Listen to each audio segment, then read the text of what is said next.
आला आला आला आला हो आला आला आला आला आला हा कधीतरी आला आला आला हा गोष्टीवाला आला आला आला हा कहाणीवाला आला.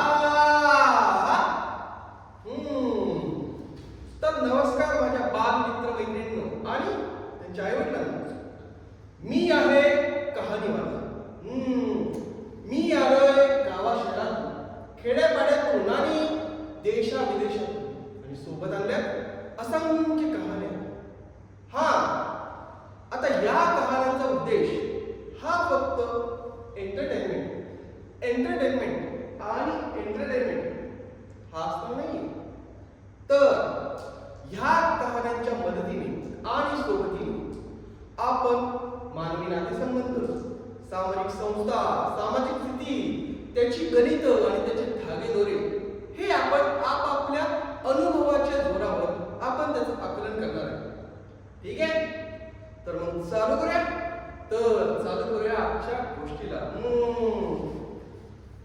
माझ्या या भक्तीत आहेत अनेक कथा. आता आपण आजची गोष्ट ही कोणतीही शूर राजाची आणि बेताची नाही, किंवा पंचतंत्राची नाही, किंवा आपली अलीबाबा आणि 40 चोरांची देखील नाही. तर आजची गोष्ट आहे एका गावाची. असं गाव, तिथे होता राक्षसाचा ठाव. काय म्हणाला? कोणता राक्षस?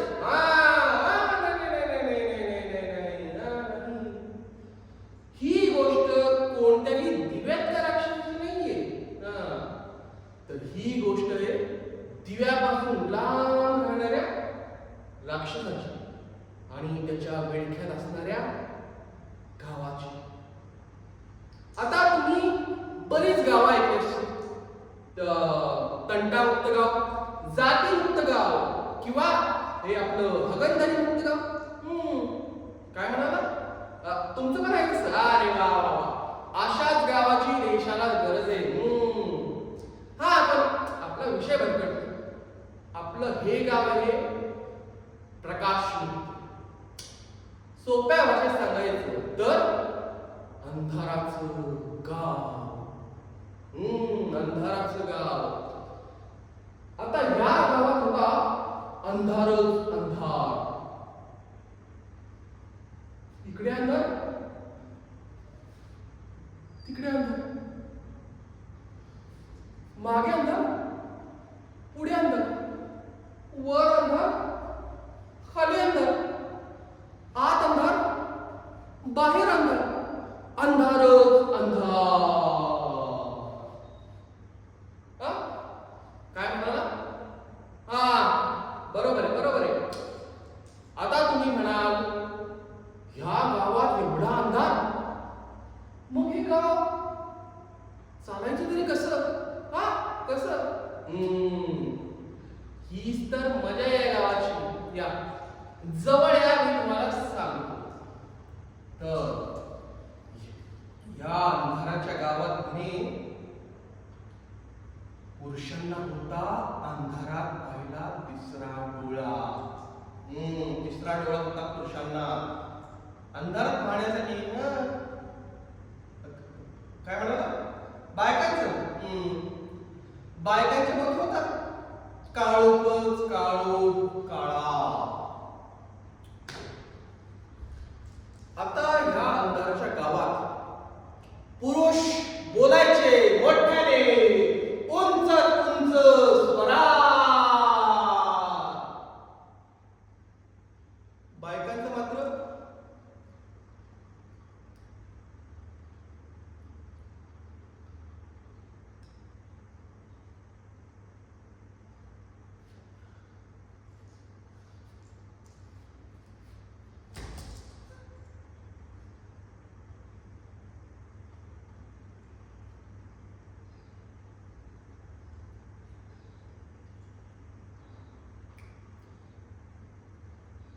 होता मात्र सुका गळा.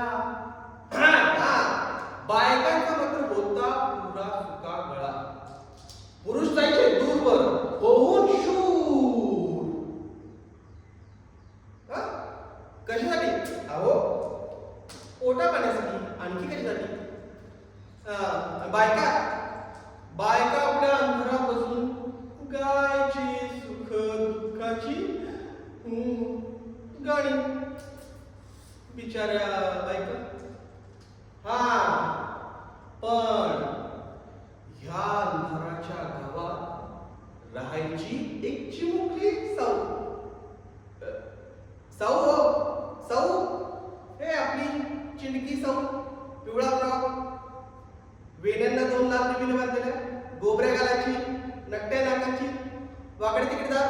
हा बरोबर, तीच आपली साऊ. ती राहायची या गावात. आणि ह्या गावात साऊ होती सगळ्यात हुशार आणि शाणी होती आमची साऊ.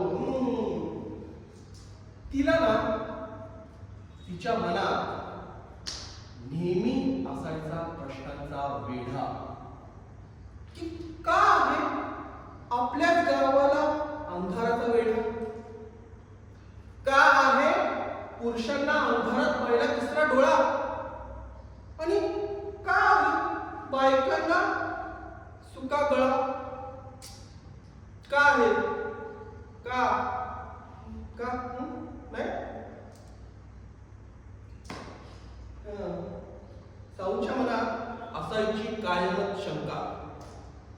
का आहे गावात राक्षसाचा अडंका? साऊला हे प्रश्न फार छळायचे. ह्या प्रश्नांची गाठ साऊच्या मनात तयार झाली आणि ही गाठ घेऊन साऊ जायची आपल्या अंधारात चाच पडणाऱ्या आजीकडे. तुरू तुरू तुरू तुरू. साऊच्या प्रश्नांचं कधी यायचं आजीला हसू, तर कधी यायचं डोळ्यात चटकन पाणी. बिचारी साऊ आणि त्यांची आजी. आता ह्या एके दिवशी साऊच्या डोक्यात प्रश्नांचा भार फुटला आणि सगळे प्रश्न वाहू लागले. वाहून वाहून तिच्या तोंडातून बाहेर पडणार हे ओळखून ती गेली आजीकडे. आजी आजी आजी, ए आजी ऐक ना. आजी, पुरुषांनाच काय आहे अंधारात पाहिला तिसरा डोळा आणि बायकांचा का सुका गळा? आता असा प्रश्न ऐकून आजीला कुठला दरदरून खांब. तिने हळूच इकडं तिकडं बघितलं आणि साऊला कुजबुजली. कसलं बाई तुझं लक्षण? देवाने दिलंय तुला जास्त डोकं, त्याचा झालाय आम्हाला ताप. ठाऊक नाही का तुला? गावाला आहे राक्षसाचा शाप.